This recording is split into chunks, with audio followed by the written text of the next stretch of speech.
Hello there folks, and a very warm welcome as usual back to What's for Tea, and it's lovely to see you again, and thank you for popping over, and I do hope that I find you very well. And tonight for tea I made this wonderful steak and ale winter stew. It's rich, it's thick, it's ever so decadent, it's just amazing.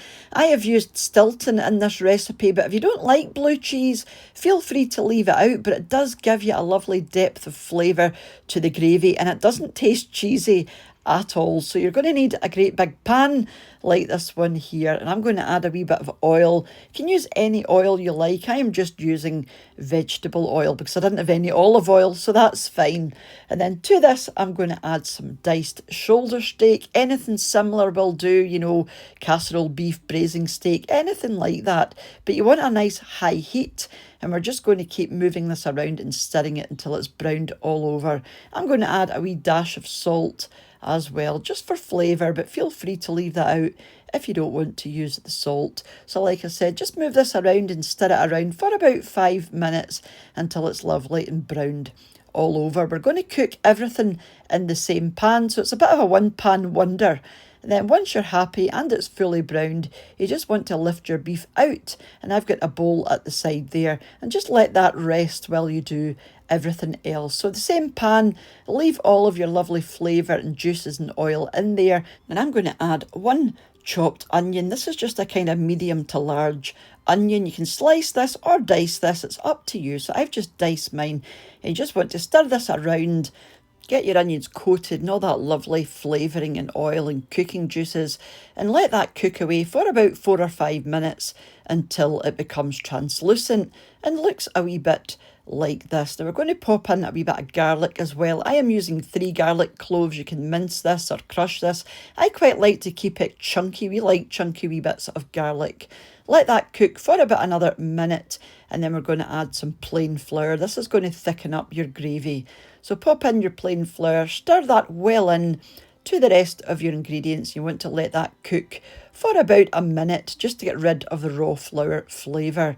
And then I'm going to add in some beef stock, or you can use beef broth, whichever you prefer. Give that a good stir through and it will start to go lovely and thick just like this. I'm going to add some Guinness, but if you don't want to use Guinness, or you don't like Guinness or ale, you can use red wine. That's also lovely in this recipe. But if you don't want to use any alcohol, just substitute the alcohol for some more beef stock. So it's entirely up to you, but I think this is lovely with the Guinness. So give that a good stir through, let this bubble away for a minute or two, and then we're just going to add in some tomato puree. So that's just 1 tablespoon of tomato puree, and also 1 tablespoon of Worcester sauce as well. And again, just give these a good stir through until everything is well combined, and it'll start to go lovely and glossy. As you can see here, it's just fabulous. And then we're going to add the beef back in, which has been resting on the side, along with any resting juices that might be in your bowl. So just give this a good stir through just to make sure everything is well coated.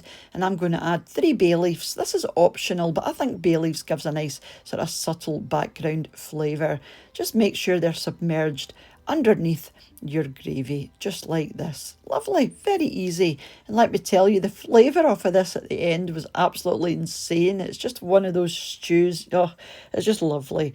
So you want to simmer this on a very, very low heat for about 1 or 2 hours until your beef is lovely and fall apart tender. This will depend on the type of beef you've used and all sorts of things. So just check your beef to make sure it's lovely and tender. Mine took about an hour and a half, but yours might take a wee bit longer, or maybe not quite as long, like I said, depending on what you're using. So just give it a wee stir through, and as you can see, mine is just starting to catch on the bottom, which is where all the flavour is. Oh, the flavour off of this was insane.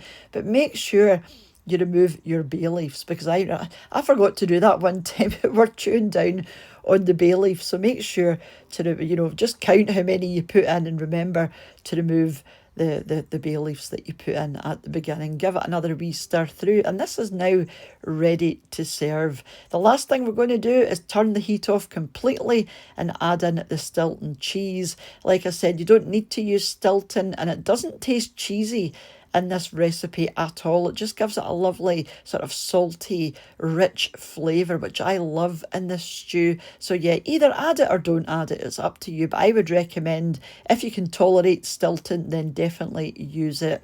Now, I don't think this needs anything else other than crusty bread at the side, and we also had some long stem broccoli on the table as well. It's just amazing. Highly recommended you give this one a go, and this will give you about 3 or 4 really good portions of this size. It'll give you more if you're having it with like mashed potato and a veg, you know, you will get more out of it. But yeah, highly recommended you give this one a go. And as usual, I will leave everything down below, ingredients and weights, in case you want to write anything down. So thank you so much for watching, and a huge thank you as usual to the supporters of the channel over on my Patreon page, and to the channel members here on YouTube. For you all for watching, leaving your lovely comments, those that share the videos or comment on the videos, or have left me a super thanks donation, or even bought me a coffee using the Buy Me a Coffee link. And there have been a few of you, so thank you ever so much. And I will catch up with you during the week back here on What's for Tea. So until I see you next, mind to take care, and I'll see you soon. Bye now.